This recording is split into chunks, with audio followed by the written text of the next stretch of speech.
1644년 5월 이자성의 농민군이 북경을 점령하고 명나라 마지막 황제인 숭정제가 자살하면서 중국에는 새로운 한족 왕조가 열릴 듯 보였습니다. 그러나 머지않아 밀려온 청군에 이자성군은 무너지고 말았고, 그해 10월 순치제가 자금성에서 자신을 천자라고 선포하면서 불과 200여 년 만에 중원에는 다시 한번 이민족 왕조의 시대가 열리게 되었죠.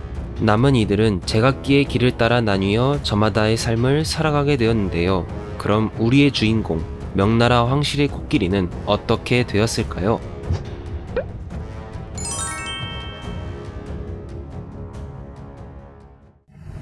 청나라는 만주족의 나라였습니다. 비록 명나라의 수도였던 북경을 수도로 삼고 그곳에서 천자가 오른다고 선포했지만 그 성격에 대해서는 의견이 분분하죠. 어떤 이는 명을 계승했던 중화적 성격을 강조하고 어떤 이는 이민족으로서의 성격을 강조하죠. 그러나 하나 확실한 게 있다면 청나라의 의례활동이 명나라의 제도를 많이 계승했다는 점일 것입니다. 다행히 그 혼란 속에서도 코끼리는 살아남은 것 같습니다. 그 장면은 1656년 겨울 북경을 방문한 조선사신 인평대군의 눈에 포착되었죠. 인평대군은 인조의 셋째 아들이자 효종의 동생으로 북경을 12번이나 다녀왔는데요. 어느 날 조회에 참석했던 그는 이런 기록을 남겼습니다. 오문박 동쪽과 서쪽에 코끼리 12마리를 줄지어 세웠으니 6마리는 안장을 갖추어 놓았고 6마리는 안장이 없었다. 그 형상이 높고 커서 길이는 2길이 넘고 다리는 큰 기둥만 하다. 여기서 알 수 있듯 청나라 때에도 코끼리는 의례에서 중요하게 활용되었습니다. 이는 조공국 사신들이 황제에게 인사하러 온 모습을 담은 만국 레조도라는 그림에서도 등장합니다. 그림을 보면 조공품으로 코끼리가 등장하는데요. 조공품은 황제에게 조화를 드리기 전 예부에 미리 올리기에 실제와는 맞지 않지만 미얀마 사절이 직접 코끼리를 타고 황제에게 인사를 드리기 위해 기다리는 모습이 그려져 있습니다. 그리고 원래 조공국 사절 맨 앞에는 청과 가장 가까운 조선 사신이 있어야 합니다. 하지만 그림에서는 미얀마 사신이 코끼리와 함께 조선 사신 앞에 있습니다. 천하의 상징으로 코끼리를 부각시키기 위함이었겠지요. 분명한 목적이 있는 그림이니 이런 허구는 이해가 됩니다만 정확한 사실을 알기 위해서는 조선 사신의 기록을 보는 것이 좋습니다. 흥미로운 점은 이전과는 달리 조선 사신들의 코끼리에 대한 기록이 자세해진다는 것입니다. 18세기 말이 되면서 코끼리는 북경에서 꼭 봐야 할 구경거리가 되었던 것이죠. 기껏해봐야 의뢰에서 잠시 볼 수 있던 동물이 구경거리가 되었다니요.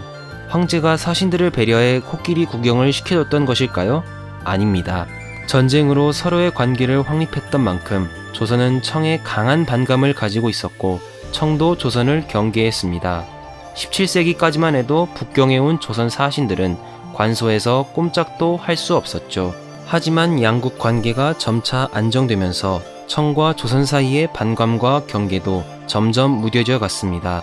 여기에는 조선 사신에 대한 감시도 당연히 포함되었고 그렇게 사신단 일원들은 북경 여기저기를 돌아다닐 수 있었던 것입니다. 그리고 그 발걸음은 코끼리를 관리하는 상방에까지 이르게 되었죠. 1720년 가을 북경의 남천주당을 다녀오던 이기진은 도중에 상방을 지나가게 되었는데 가까이 가서 보니 38칸의 우리에 코끼리가 칸마다 한 마리씩 있었습니다.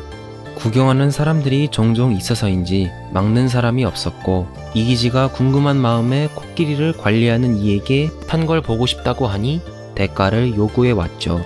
이기지가 돈을 집어주자 그는 코끼리의 귀를 당기며 소리 질렀습니다. 그러자 코끼리가 소리를 내며 앞발을 꿇었고 그는 코끼리 위에 올라타게 되었다고 합니다. 이런 경험은 이기지뿐만 아니었습니다. 이제 조선 사신들에게 상방은 북경에서 꼭 둘러봐야 할 관광 명소가 되었던 것이죠. 열하일기로 유명한 박지원도 상방에 들러 부채와 청심환을 내물로 주고 코끼리의 제주를 구경했다고 합니다. 사신들의 이런 관심 때문인지 1796년에는 군기처 관원의 인솔 아래 조선, 베트남, 타이, 구르카 사신을 모아 상방에서 코끼리 묘기를 구경시켜줬습니다. 명나라 때만 해도 상상도 못하던 일이었죠. 정말 시대가 변하고 있었기 때문일까요? 아이러니하게도 이 1796년은 청의 전성기가 가경제의 등극과 함께 마무리되는 해였습니다. 그래도 부자는 망해도 3년을 간다고 19세기 초반까지도 조선 사신이 상방을 찾아가 코끼리를 구경한 기록은 끊이지 않았습니다. 그런데 19세기 중반이 되면 기록이 갑자기 사라져버립니다. 상방이 예전 같지 않았기 때문이죠. 태평천국 운동이 일어나 남방으로 가는 길이 막혀버렸던 것입니다. 명나라와 마찬가지로 남방의 조공국들에게 코끼리를 수급했던 청나라에겐 뼈아픈 손실이었죠.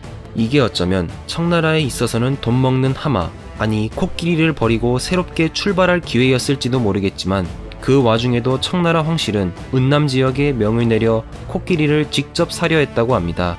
결국 오랜 세월 끝에 태평천국 진압에 성공해 조공길이 다시 열렸지만 이제는 세상이 청나라의 욕심을 가만히 두지 않았죠. 베트남, 타이, 미얀마 등의 조공국들이 서구 열강의 위협을 받아 제대로 된 조공을 할 수 없었기 때문입니다. 이러한 사정마저 조선 사신들은 명나라 때와 마찬가지로 상세히 기록하였죠.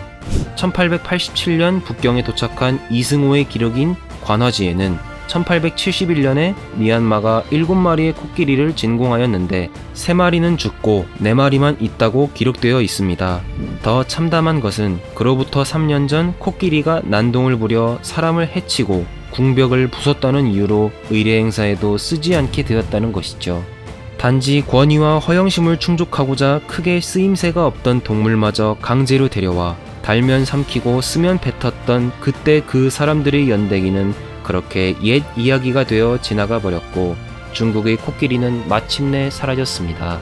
그리고 그 코끼리가 다시 북경에 들어선 것은 1953년 중화인민공화국이 인도에게서 양국관계의 상징으로 코끼리를 선물받아 북경 동물원에 두기까지 무려 반세기가 지나간 뒤였습니다.